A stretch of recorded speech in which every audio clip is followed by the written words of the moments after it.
একদিন এই পৃথিবী ধ্বংস হয়ে যাবে। মানুষ সহ পৃথিবীর সকল জীবজন্তু, দৈত্য দানব মারা যাবে। জমিন ও আসমান কম্পিত হতে থাকবে। জমিন ফেটে যাবে, বাড়িগাড়ি পাহাড় পর্বত ধ্বনিত তুলার মতো উঠতে থাকবে। অতঃপর শুরু হবে এক নতুন জীবন, সেই জীবনের নাম আখিরাত। সবাইকে এই দুনিয়ার সকল কাজকর্মের হিসাব দিতে হবে। কে যাবে জান্নাতে, কে যাবে জাহান্নামে। মহান আল্লাহ রাব্বুল আলামিন সবাইকে পুনরায় জীবিত করে হাসরের ময়দানে দাঁড় করাবেন।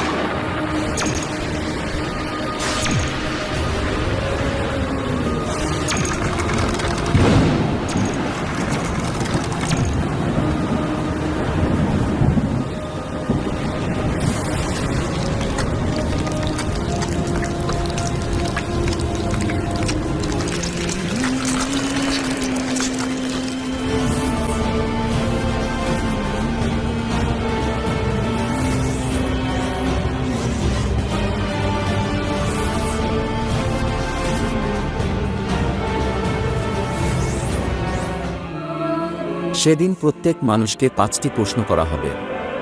হাদিস শরীফে এসেছে, কিয়ামতের দিন কোনো আদম সন্তান 5টি প্রশ্নের উত্তর দেওয়া ছাড়া এক পাও নড়তে পারবে না।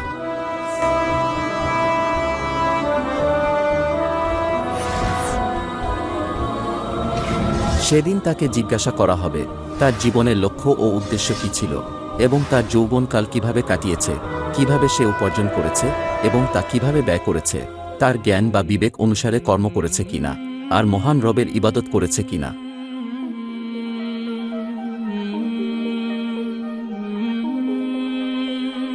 সে নিজের স্ত্রীকে আগুনে পুড়িয়ে হত্যা করেছে, অতঃপর সে জাহান্নামী।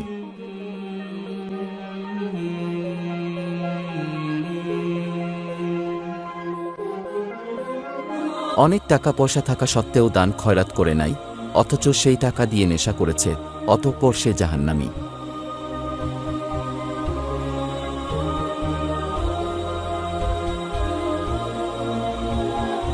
সে একটি মেয়ের সাথে জিনা করেছে এবং সে সর্বদা খারাপ কাজে লিপ্ত থাকত, অতঃপর সে জাহান্নামী।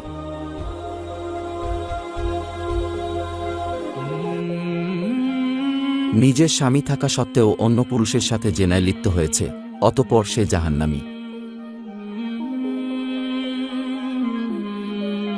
ইসলামের দৃষ্টিতে সুদ ও ঘুষ হারাম, এই হারাম কাজে লিপ্ত হওয়ায় অতঃপর সে জাহান্নামী।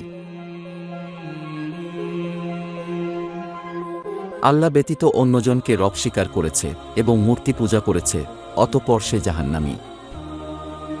যারা তাদের কৃতকর্মের কারণে জাহান্নামে যাবে, তারা অনন্তকালের জন্য জাহান্নামের কঠিন শাস্তি ভোগ করতে থাকবে।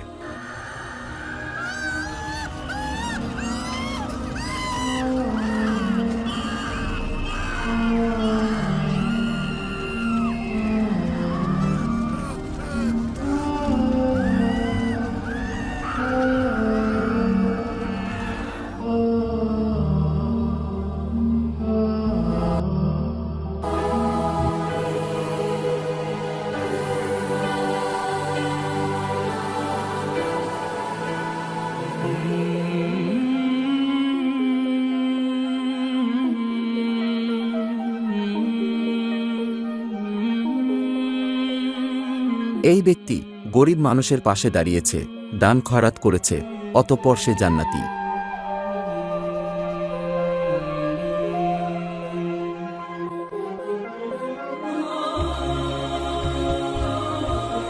সে হালাল পথে টাকা রোজগার করেছে এবং নামাজ কালাম আদায় করেছে, অতঃপর সে জান্নাতি।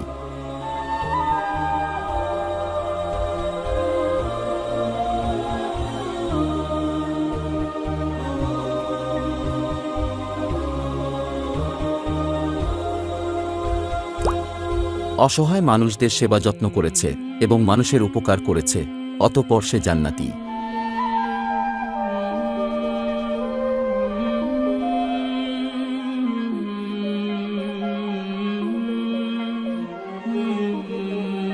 কুরআন ও হাদিসের কথা শুনে তওবা পাঠ করেছে এবং মহান রবের উপাসনা করেছে, অতঃপর সে জান্নাতি।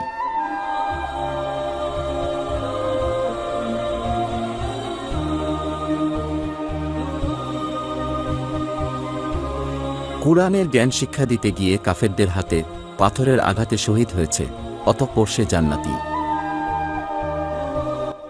আমার এই ভিডিওটি ভালো লাগলে ভিডিওটিতে একটি লাইক, কমেন্ট, শেয়ার করে চ্যানেলটি সাবস্ক্রাইব করে দিবেন।